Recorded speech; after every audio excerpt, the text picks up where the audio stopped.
اور اسی معاملے پر بات کرنے کے لیے ہمارے ساتھ موجود ہیں صدر سپریم کورٹ بار عابد زبیری صاحب. عابد صاحب بہت شکریہ سر ARY کو آپ نے وقت دیا. یہ توشہ خانہ فوجداری کیس جس میں سیشن کورٹ نے آج فیصلہ سنایا, چیئرمین پاکستان تحریک انصاف کو 3 سال قید کی سزا, 5 سال کے لیے نااہل اور 1 لاکھ روپے جرمانہ ہوا, کیا کامنٹ کریں گے؟ بسم اللہ الرحمن الرحیم. میں تو سمجھتا ہوں یہ بڑا غلط فیصلہ ہے, کیونکہ دیکھیے کل ہائی کورٹ نے جو ریمانڈ کیا تھا اس میں کہا تھا کہ آپ اس کی جورسڈکشن کا ایشو بھی ڈیسائیڈ کریں, لیکن حیرانگی کی بات تھی, انہوں نے کہا تھا یہ مین کیس کے ساتھ, لیکن جو ایپلیکیشن وہاں پینڈنگ تھی کہ ان کے شہادتوں کو بلانے کی سائٹ کلوز بند کر دی تھی سیشنز کورٹ نے, ایڈیشنل ڈسٹرکٹ جج نے, وہ ایپلیکیشن پینڈنگ رکھی ہے ہائی کورٹ نے, کہ مطلب کہ ابھی ان کی وٹنسز آئیں گی, اس کے بعد ان پہ جرا ہونی تھی, اس کے بعد پھر کیس کا فیصلہ ہونا تھا دونوں پارٹیز کو سننے کے بعد. میں نے کسی چیز کا انتظار نہیں کیا گیا, اور ہم آپ کے چینلوں سے پہلے بھی سنتے رہے کہ جی 5 اگست تک ان کو ڈسکوالیفائی کر دیا جائے گا. پھر مین ایشو ان جج صاحب کے خلاف تھا کہ جی ایپلیکیشنز پینڈنگ تھی کہ جی یہ باعث جج ہیں. دو ہائی کورٹ نے اس بات کو اس ایپلیکیشن کو رد کر دیا تھا کہ یہ باعث نہیں ہے, لیکن اس پہ FIA کو فردر ڈائریکشن دیتی تھی کہ ان کے فیس بک کو چیک کرایا جائے. لیکن موسٹ امپورٹنٹ ایشو ہے کہ جورسڈکشن کا پہلے پوائنٹ تھا کہ کیا یہ کیس وہاں ان کے کورٹ میں بنتا تھا یا نہیں.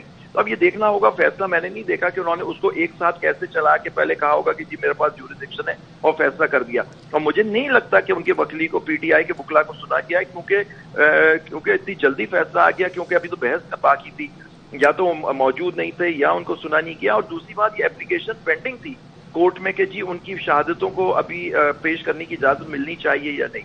میں سمجھتا ہوں کہ جی جوڈیشری اس پہ بہت سوال اٹھ گئے ہیں کہ مطلب ابھی نیکسٹ ویک کا ٹائم تھا. عابد صاحب وکلا کی حکمت عملی پر بات کریں اگر ہم, تو آج بڑا اہم کیس تھا, وکلا کو پیش بھی ہونا تھا لیکن وکلا پیش نہیں ہوئے, تو وکلا کی حکمت عملی درست یعنی نہیں تھی, اس کو کیسے دیکھتے ہیں آپ؟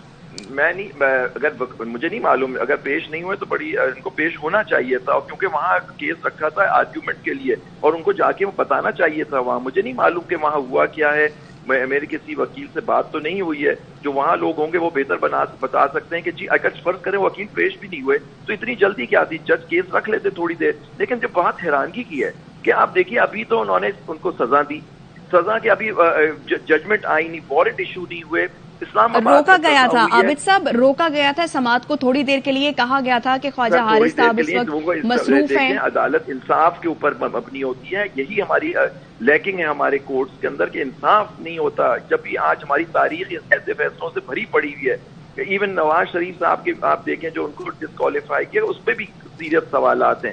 تو دیکھیے نا, آپ پولیٹیکل لیڈرز کو اس طرح کورٹوں سے ڈسکوالیفائی کرنا, ڈیمانڈ یہی تھی کہ لیول پلینگ فیلڈ مل گئی ان کو, یہی چاہتے تھے کہ ایک پولیٹیکل لیڈر جو ایک مقبول لیڈر ہے اس کو آپ فارغ کر دیں. ابھی یہ دیکھتے ہیں ہائی کورٹ میں, اسی ہائی کورٹ میں جائے گا جہاں کل یہ آرڈر ہوا تھا, دیکھتے ہیں وہاں اب ان کو انصاف ملتا ہے یا نہیں. اب دیکھیں یہ بڑے ایشوز ہیں جو میں بات کر رہا ہوں کہ ابھی آرڈر ابھی وہاں سے کمیونیکیٹ نہیں ہوا. طریقہ ہوتا ہے کہ اسلام آباد میں آرڈر ہوا ہے, اسلام آباد کیپٹل ٹیریٹری میں, وہاں سے پنجاب کے ہوم ڈپارٹمنٹ میں جاتا ہے, وارنٹ ایشو ہوئے, اس سے پہلے گرفتاری ہو گئی. میں نے پہلے سے ہی پولیس کو معلوم تھا کرنا کیا ہے, کس طرح سے آپ نے وارنٹ آئی نہیں, اور ہوم ڈپارٹمنٹ جو ہوتا ہے کسی پروونس کا پھر وہ ایشو کرتا ہے, کیونکہ آپ کو اپروچ کرنا ہوتا ہے کہ جی ہماری ایک جگہ سزا ہوئی ہے, ہم اریسٹ کرنا چاہتے ہیں ایک مجرم کو. یعنی آپ کے خیال میں جو وکلا کی حکمت عملی تھی وہ درست نہیں تھی. آپ ہمارے ساتھ ہی رہیے کہ قیصر امام صاحب نے بھی ہمیں جوائن کیا. قیصر صاحب بہت شکریہ سر ARY کو اپنے وقت دیا. ہم یہی بات کر رہے تھے کہ آج بہت اہم کیس تھا, لیکن ہم نے دیکھا کہ آج جو ہے وہ وکلا پیش نہیں ہوئے, کل بھی وکلا پیش نہیں ہوئے تھے, اور جج کی جانب سے جو ہے وہ ڈیڈ لائن بھی دی گئی تھی, آج بھی پیش نہیں ہوئے. آپ سمجھتے ہیں کہ یہ جو حکمت عملی وکلا نے اپنائی اس کا نقصان ان کے کلائنٹ کو ہوا, اس حکمت عملی پر آپ کیا کامنٹ کریں گے؟ اصل میں میرا ذاتی طور پہ یہ خیال ہے, thank you very much for inviting me. ذاتی طور پہ میرا خیال یہ ہے کہ جو کاؤنسلز کوئی بھی کیس کر رہے ہوتے ہیں وہ آپس میں ان کی ایک مشاورت ہوتی ہے, ایک انڈرسٹینڈنگ ہوتی ہے کہ چیزوں کو کس طرح لے کے چلنا ہے. تو ان کے ذہن میں کیا چیز پریویل کی اور انہوں نے یہ آپٹ کیا کہ آج پیش نہیں ہونا, یا ایٹ لیسٹ اس وقت تک پیش نہیں ہوئے جب تک یہ فیصلہ سنا دیا گیا. تو اس طور پہ اگر کہوں تو یہ مجھے اس میں کوئی ایسی چیز نظر نہیں آتی کہ why they have done so, لیکن they are master of their own client اور اس کو لے کے چلنا. لیکن ایک سمپل پارلنس کے اندر جو ہم لیگل ایک پارلنس سمجھتے ہیں, اس میں جو کلائنٹ کا رائٹ ہے اس کو ڈیفینڈ کرنا عدالت کے سامنے, وہ جو وکلا صاحبان اس میں پروسیڈ کر رہے ہوتے ہیں انہیں پیش ہو کے ہی اچھا کیسر صاحب، ایک اور معاملہ جس پر آپ کی رہنمائی درکار ہے، ذرا انفارم کر دیجیے گا، یہ جو چیئرمین پی ٹی آئی نے توشہ خانہ کیس میں اسلام آباد ہائی کورٹ کا جو کل کا فیصلہ تھا وہ سپریم کورٹ میں چیلنج کیا تھا. ان کا کہنا یہ تھا کہ جو سیشن جج ہیں وہ اپنا مائنڈ پہلے دے چکے ہیں اور فیصلے کو کالعدم قرار دیا جائے. ایک طرف یہ معاملہ، دوسری طرف سیشن جج کا جو ڈیسیجن ہے وہ آ گیا. اب یہ معاملات کس طرح سے آگے بڑھیں گے؟ سچویشن کس طرح سے ہینڈل ہوگی؟ اصل میں کل جو اسلام آباد ہائی کورٹ کا فیصلہ تھا اس کے اندر تو جو مختلف پٹیشنز تھیں ان میں سے ایک مین پٹیشن تھی جس میں مینٹینیبلٹی کو چیلنج کیا گیا تھا 3 گراؤنڈز کے اوپر. ایک تو لمیٹیشن کا ایشو تھا کہ یہ جو ہے وہ قابل سماعت اس پہ نہیں ہے. تو اسی طرح تو ہائی کورٹ نے اس میں 8-9 کوشچنز فریم کیے تھے اور جو ٹرائل کورٹ کا فیصلہ تھا اس کو سیٹ اسائڈ کر کے ریمانڈ کیا تھا کہ ان کے اوپر اپنی دوبارہ سے ججمنٹ تحریر کرے مینٹینیبلٹی کے سوال کے اوپر.